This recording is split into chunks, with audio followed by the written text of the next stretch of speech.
UK student visa process எப்படி வேலை செய்யுதுன்னு இந்த வீடியோல ஜெனரலா இனிஷியல் கன்சல்டேஷன் அப்படின்னா ஸ்டூடெண்ட் எங்களோட பேசுவாங்க, அவங்களோட தேவைகளை சொல்லுவாங்க, அவங்களுக்கு இருக்கிற குவாலிஃபிகேஷன்ஸ் சொல்லுவாங்க, அவங்களோட டாக்குமெண்ட்ஸ் எல்லாம் நாங்க செக் பண்ணுவோம். அதுக்கப்புறம் அவங்களோட குவாலிஃபிகேஷனுக்கு ஏத்த ஐஎல்ஸ் இல்லாம எந்தெந்த யூனிவர்சிட்டி அப்ளை பண்ணணும் நாங்க சஜஸ்ட் பண்ணுவோம். அதுல அவங்க யூனிவர்சிட்டியோட பிக் பண்ணுவாங்க, அவங்களுக்கு ஏத்த மாதிரி அவங்களோட தேவைக்கு ஏத்த மாதிரி. அதுக்கப்புறம் நாங்க அந்த யூனிவர்சிட்டிக்கு அப்ளை பண்ணுவோம். அப்ளை பண்ணி ஆஃபர் லெட்டர் எடுப்போம். ஆஃபர் லெட்டர் எடுத்த போறோம் ஸ்டூடெண்ட் வந்து டிரெக்டா அந்த யூனிவர்சிட்டி இனிஷியல் பேமெண்ட் வந்து பண்ணுவோம். அந்த பேமெண்ட்டை பண்ண பிறகு தான் இன்டர்வியூ செய்வாங்க யூனிவர்சிட்டியால.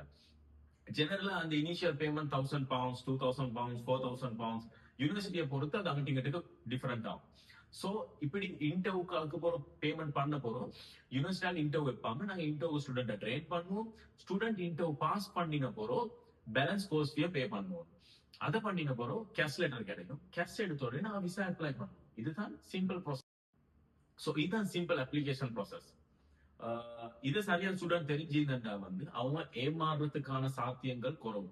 உதாரணம் பாத்தீங்கன்னா ஸ்டூடெண்ட் வந்து பேமெண்ட் எல்லாம் பண்ணணும் யூனிவர்சிட்டிக்கு தான், டிரெக்டா யூனிவர்சிட்டிக்கு தான் பேமெண்ட் பண்ணுவோம். அதை தவிர விசா அப்ளை பண்ணக்குள்ள வந்து ஐஎச்எஸும் விசா ஃபீயும் பேமெண்ட் பண்ணுவோம்.